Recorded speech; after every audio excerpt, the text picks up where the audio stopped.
In this video we will learn about budget approval in FlowHCM. First of all, we will log in into FlowHCM portal. Here is the dashboard. Click on the Manpower Budgeting module on top navigation bar. So here you can see budget approval form. Here you can see the filters for selection criteria of approvals. Request type drop-down shows all types of requests that can be viewed.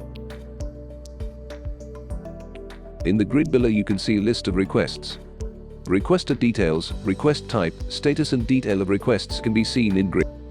Click on Detail pop-up to view the requisition.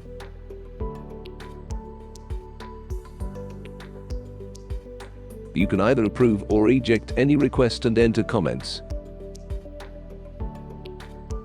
If selected approved, system will show a small pop-up indicating that the request is approved.